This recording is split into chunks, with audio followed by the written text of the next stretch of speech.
Hello friends, स्वागत है आपका आपके अपने favourite YouTube channel free classes में। तो फ्रेंड्स, आज हम रीजनिंग की फ़र्स्ट क्लास कर रहे हैं। अगर आपने इंट्रोडक्शन वाला वीडियो कल नहीं देखा तो आप जाके देख सकते हैं। उसमें मैंने सिलेबस बताया था और पैटर्न बताया था कि कितने मार्क्स का रीजनिंग आने वाला है आपके एनटीपीसी के पेपर में। तो आज हम स्टार्ट करने वाले हैं सिलोजिम्स।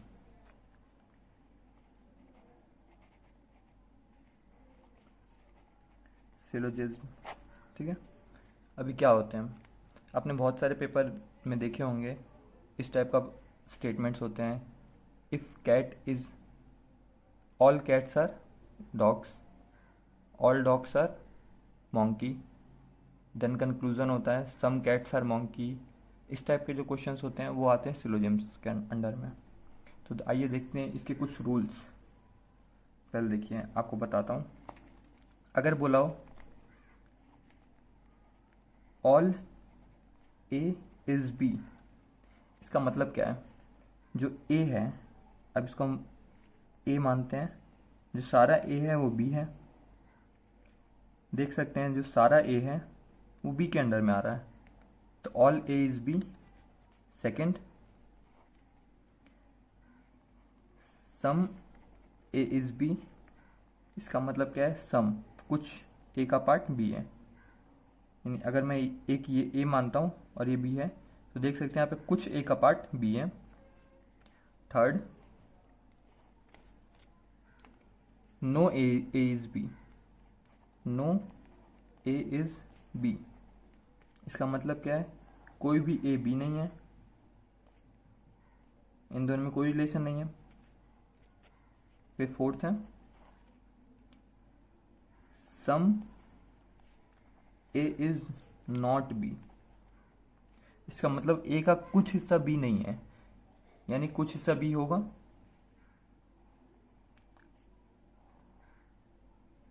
देखिए ये वाला पार्ट कहें, ये वाला पार्ट जो है वो बी नहीं है, बट ये वाला बी का पार्ट है।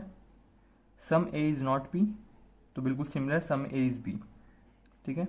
अब इसके कुछ इंपॉर्टेंट पॉइंट्स हैं जो वो रिमेंबर करना बहुत ज़रूरी है, तो मैं बोलता हूँ, आप उसको नोट कर लीजिएगा। देखिए फर्स्ट पॉइंट क्या बोलता है? If the statement is positive, तो जो कंक्लूजन है must be positive in definite case. In definite case, definite case का मतलब क्या होता है? कि जहाँ पे पॉसिबिलिटी नहीं बोली हो। अभी ऐसा ना बोला हो कि A is B is a possibility. इस सब टाइप का जब क्वेश्चन हो तो उसके लिए अलग रूल्स होंगे, बट अभी जो रूल्स है डेफिनेट केस के लिए है। तो अगर स्टेटमेंट पॉजिटिव हो, जैसे ये लिखा है ए इज बी, तो ये पॉजिटिव स्टेटमेंट है, तो कंक्लूजन भी होगा हमारा पॉजिटिव में। Second rule, if statement is negative the conclusion must be negative in definite case. मतलब इफ स्टेटमेंट जो है नेगेटिव हो, जैसे नो है, नो ए इज बी, ये नेगेटिव है स्टेटमेंट, तो जो आंसर होगा हमारा, कंक्लूजन होगा, वो भी नेगेटिव होगा, ठीक है। ये सेकेंड रूल हो गया। अगर ऐसा नहीं होता है तो हम लोग कंक्लूजन रॉन्ग मानेंगे। अगर ये रूल्स फॉलो करेगा तभी हम कंक्लूजन राइट मानेंगे, ठीक है। अब थर्ड वाला हो गया, री स्टेटमेंट इज ऑलवेज नेगेटिव, ठीक है। री स्टेटमेंट जो होता है हमेशा नेगेटिव होता है। अगर मान लीजिए जैसे स्टेटमेंट है ऑल ए इज बी, और कंक्लूजन में बोल दिया जाए कि ऑल ए इज बी, तो एक बात बताइए, जब आप डिस्कशन करते हैं तो जो हम लोग स्टेटमेंट देते हैं क्या वही हमारा कंक्लूजन होता है? नहीं, हम लोग कंक्लूजन एक सारे स्टेटमेंट को मिला के कुछ निष्कर्ष निकालते हैं, तो वो होता है हमारा कंक्लूजन। तो अगर री स्टेटमेंट है तो हम लोग का वो भी गलत हो जाएगा। देखिए अगर मैं आप कहता हूँ, आपको फर्स्ट टाइप बता रहा हूँ। अगर स्टेटमेंट है, स्टेटमेंट, ठीक है, स्टेटमेंट फर्स्ट है ऑल ए इज बी, और इधर कंक्लूजन लिखा हुआ है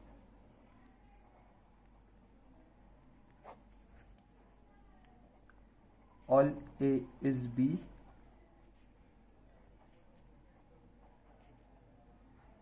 some A is B, C part, no A is B, D part, some A is not B. Statement ये है, कंक्लूजन ये है।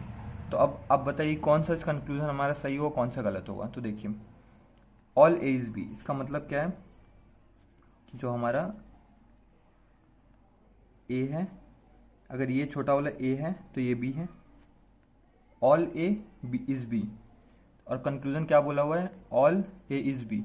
देखिए ये रीस्टेटमेंट है, अभी मैंने आपको रूल बताया था कि रीस्टेटमेंट हमारा गलत हो जाएगा, ठीक है। तो यानी ये गलत हो गया हम लोग का, यानी ये गलत हो गया। सम ए इज बी, अगर ए बी है, ऑल ए इज बी है, तो यानी कुछ ए भी बी होंगे, तो ये सही हो जाएगा। नो ए इज बी, इसका मतलब क्या है कि कोई भी ए बी नहीं है। तो आपको दिख रहा है सारे के सारे ए बी है, तो नो ए इज बी हो ही नहीं सकता। सम ए इज नॉट बी, अब आपको दिख रहा है ये, देखिए सबसे पहले तो सम ए इज बी, ये सही हो गया। ये देखिए नेगेटिव स्टेटमेंट है, no A is B negative statement है। Some A is not B, ये भी नेगेटिव स्टेटमेंट है। तो हम दोनों का ये तो ऐसे ही गलत हो जाएगा, हम लोग वैसे प्रैक्टिकली भी देखें तो गलत हो जाएगा, और ये नेगेटिव स्टेटमेंट है तो ऐसे ही गलत हो जाएगा। अब देखिए आपको सेकेंड टाइप बताता हूँ। अगर बोला हो कि सम ए इज बी, यानी अगर बोला हो सम ए इज बी, ठीक है, सम ए इज बी बोला हो, तो उस केस में क्या होगा हम लोग का कंक्लूजन। तो देखिए सम ए इज बी का मतलब क्या होगा, ये हो गया कुछ ए का हिस्सा बी है। तो देखिए ऑल ए इज बी हो नहीं सकता क्योंकि सारा ए बी नहीं है, ठीक है। तो इस केस में भी ये गलत हो गया। Some A is B, some A is B, ये रीस्टेटमेंट हो गया, तो ये भी गलत हो गया।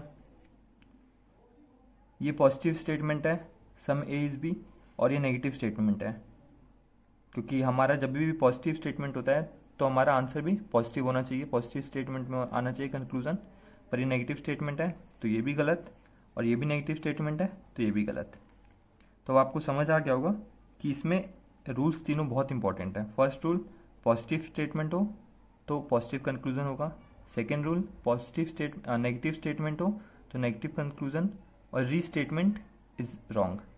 अब कुछ क्वेश्चन देख लेते हैं। देखिए क्वेश्चन नंबर 1, क्या क्वेश्चन बोल रहा है, ऑल विंडोज आर डोर्स, मतलब जो सारे विंडो हैं वो हमारे डोर हैं। यानी अब ड्रॉ करते हैं इसको, ऑल विंडो आर डोर, यानी अंदर वाला विंडो हो गया, ये डोर हो गया। सम ट्रीज आर विंडोज, और कुछ जो ट्री हैं वो विंडो है, यानी कुछ ट्री विंडो है, ठीक है, ये ट्री हो गया। तो अब कंक्लूजन क्या क्या है, some trees are window, some trees are door, कुछ ट्री डोर होंगे, बिल्कुल लोग आपको दिख रहे हैं, डोर और ट्री दिख रहा है, इनके बीच में कॉमन एरिया। और सेकेंड है ऑल ट्रीज आर डोर, सारे ट्री डोर नहीं है, बिल्कुल नहीं है। तो हम लोग का फर्स्ट स्टेटमेंट, फर्स्ट कंक्लूजन सही हो जाएगा, सेकेंड कंक्लूजन गलत हो जाएगा। अब देखते हैं सेकेंड क्वेश्चन।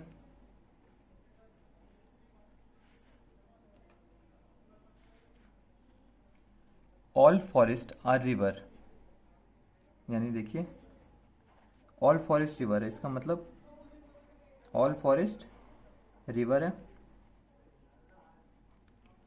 और सम रिवर्स आर ट्रीज, जो सम रिवर है वो ट्री है, कुछ रिवर ट्री है। तो अब कंक्लूजन क्या बोल रखा है, conclusion 1, some rivers are forest, some river forest है, बिल्कुल है, देख सकते हैं कुछ रिवर का हिस्सा फॉरेस्ट है। सारे फॉरेस्ट रिवर हैं बट सारे रिवर फॉरेस्ट नहीं है, कुछ रिवर फॉरेस्ट होगा, तो बिल्कुल फर्स्ट सही है। Some trees are forest, some trees are forest, बिल्कुल नहीं, हम लोग का कोई देख रहे रिलेशन नहीं है, हम लोग ऐसा कुछ क्वेश्चन में बताया नहीं है, तो सेकेंड पार्ट गलत हो जाएगा। अब थर्ड क्वेश्चन देखते हैं। सम फ्लावर्स आर ग्रास, यानी कुछ फ्लावर ग्रास है, कुछ फ्लावर ग्रास है, ये फ्लावर हो गया, ये ग्रास हो गया। और some grasses are cat, some grasses cat है, ठीक है। तो कंक्लूजन है हम लोग का some flowers are cat, some flower cat, बिल्कुल नहीं, आपको देख रहा है कैट और फ्लावर में कोई रिलेशन नहीं, तो ये गलत हो गया। सेकेंड है सम कैट्स आर ग्रासेस, कुछ कैट ग्रासेस हैं, बिल्कुल दिख रहा है आपको बीच में कॉमन एरिया दोनों के बीच का, तो ये सही हो जाएगा। तो फ्रेंड्स आज के लिए बस इतना ही रखते हैं, कल मैं आपके लिए इसके आगे का कंटिन्यू करवाऊँगा।